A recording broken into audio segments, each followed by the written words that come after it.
السلام علیکم. الف خان صاحب تاسو ډېره مهرباني. تاسو په ترو موږ اکثر خپل خلکو سره تاسو د عوامو سره رابطه کوو. د رابطې ډېر ښه ریزلټس راځي. بیا تاسو چې کوم تپوس وکړو چې د رجسټریشن یا د ووټ د ادراک طریقې کار څه دی، نو تاسو ته پته چې الیکشن کمیشن اف پاکستان کالو سره چې د ووټ د اندراج دا کار رواني دا ودرېږي نه، سوای د هغې وخت نه چې کله په یو حلقه کې یو شیډیول راشي، هلته بیا قانون دا وایي چې هلته به د ووټ مزید اندراج نه کېږي یا په ووټ کې رد بدل نه کېږي. نو اوس موږ داسې یو فیز کې روان یو چې هلته کې الیکشن په سر دی، خو لا فلحال شیډیول نه دی راغلی. نو موږ ستاسو په توسط سره د لوکل میډیا په توسط سره عوام ته اپیل کوو آن آف چیرې که د چا ووټ کې مسله وي، چا د فیملی ووټ کې مسله وي، د چا داسې کور کې ماشومان وي چې هغې اوس شناختي کارډ جوړ کړو، د هغې ووټ نه جوړ. نو دغه قسمه چې کوم کارونه دي د ووټ د اندراج حوالې سره، د دې دپاره عمده بهترین وخت دی، ځکه چې عنقریب به شیډیول راشي، بیا به د ووټ د اندراج دا ټول اکټیویټیز چې دي دا به فریز شي، بیا موږ دې کې څه چیړچاړ نه شو کولی. موجوده وخت کې چې دی نو زموږ چې کوم فارمونه چلیږي د ووټ د اندراج دپاره فارم 21 دی، 22 د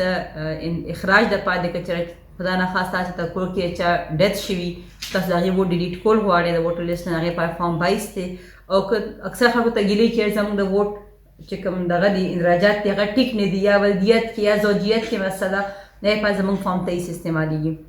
دا فارمونه موږ سره اویلیبل دي. موږ په 400 کې مختلف تحصیلونو کې چې کوم زموږ مین سرکاري سکولونه دي هلته کې زموږ ټیچرز سره اویلیبل دي. دا په ایمیل باندې هم اویلیبل دي، دا تاسو ته په زموږ په ویب سایټ هم اویلیبل دي. د ویلو مقصد مې دا چې لکه دې د حاصلول د فارم حاصلول دونه ګران کار نه دی،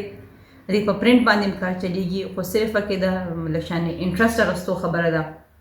تاسو کې انټرسټ واخلئ او دا صرف دونه مهرباني وکړئ چې خپل ووټ یا د خپل فیملی ووټ چې دی په 8300 باندې SMS وکړئ خپل شناختي کارډ ته ستاسو ووټ ډیټیلز راشي. که چېرې هغه ټیک وي خو ډېره ښه ده، که یې کې څه فرق وي یا څه کمې به شي د هغې د ټیکول لپاره هم دا بهترین ټایم دی. موږ ته اکثر خلک بیا د هغې ټایم په ګیله راځي چې کله الیکشن په سر وي او بیا چونکې شیډیول راغلی موږ په ووټر لیست کې هېڅ چړچاړ نه شو کولی، زموږ قانوني مجبوري شي. بیا یو خو دغه خلکو ته خواست دی چې دا کار کې موږ سره مرسته وکړئ، که چا ووټ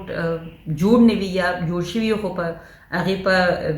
کې څه کریکشن پکاري، نو هغې دپاره تاسو ته همدا ټایم دی، تاسو موږ سره رابطه وکړئ یا په زموږ ویب سایټ وزټ کړئ، نو تاسو به ټول ډیټیلز میلو شي او اکارډنګلی تاسو خپل ووټ ټیک کړئ. دې نه علاوه چې کوم زموږ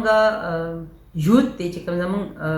نوجوان طبقه ده چې کوم اوس شناختي کارډ جوړوي، هغې ته یو بل فیسلټي موږ دا ورکوو چې کله یې نادره فارم ډکوي نو هغې کې یو سوال وي چې کیا آپ ووٹ کا اندراج چاہتے ہیں، که دوی په هغې سوال باندې ټیک وکړي چې ها، نو دوی په ایډرس باندې به دوی ووټ رجسټریشن دوی به بیا ډبل کړاو نه بچ کېږي. نو که داسې څوک واړوي هلکان جینکې چې هغې اوس شناختي کارډ جوړوي، نو هغې ته مې دا ریکویسټ دی چې تاسو چې کله نادر آفس کې فارم ډکوئ نو هلته کې د ووټ د اندراج هغه کویشن هم ټیک کوئ، نو ستاسو به اټومیټیکلي ووټ جوړېږي. موږ نن سبا په دغې طریقو کار کو لګیا یو. موږ ته د نادر سایډ نه فرش ډیټ هم را روان ده، موږ له خلک آفس ته فارم هم راوړي، خو په فارمونو حوالې سره موږ ته دا مسله ده چې اکثر فارمونه د علاقې چې کوم مشر یا د هغې چې کوم چیرمین یا چې کوم بله سرکرده کس وي هغه فارمونه د کلي د خلکو په بحاف راوړي. هغې کې موږ ته دا مسله چې زموږ قانون دا وایي چې یاره یو فارم یو سړي په خپله نی راوړي یا د هغه د کور سربراہ نی راوړي، نو هغه فارم موږ نشو اکسپټ کولی. نو د فارم په حوالې سره موږ سره دا یو ډېره مسله روان ده چې موږ اکثر خلک 100 فارمونه هم راوړي، 100 هم راوړي، 200 هم راوړي چې دا د کلي د خلکو فارم دی او هغې نشته دیاړی له تلي دي یا زنانه دي راتلی نه شي، دا به ستاسو اندراج وکړئ. خو هغې کې زموږ خپل د ایکسپیرینس دی چې کله موږ داسې فارمونه اندراج کړي دي یو خوا خلاف قانون وي او بله یې کې موږ ته وروستو بیا ګیلې راغلی دي، خلک خبر نه د هغې ووټ واړېږي. نو یو مې تاسو دا خواست دی چې کله تاسو د ووټ حوالې سره فارم جمع کوئ نو د خپل کور په بندیانو باندې جمع کوئ، د علاقې په چیرمین باندې یا په بل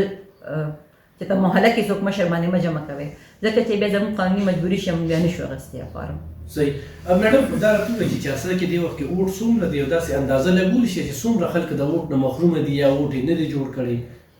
400 کې موجوده آبادي چې ده تقریبا 16,10,000 ده او په دې کې 10,32,000 موږ سره موجوده رجسټرډ ووټرز دي. نو اوس هم کافي ګیپ شته. د دې لپاره موږ عام خلکو ته خواست هم کوو او موږ نادرا سره او زموږ یو بل پارټنر دی پهمان، هغې سره یو جوائنٹ پروګرام سٹارټ کړی دی، تقریبا 3-4 ساله سره پروګرام سٹارټ دی. هغې کې موږ داسې د 400 هغه ځایونو ته ځو چې کوم د څه وجې نه موږ ته سروې کېږو چې هلته کې د رانه ووټ نه دی جوړ شوی نو هغه ایریاز ته بیا موږ د ناګرا ګاډي لیږو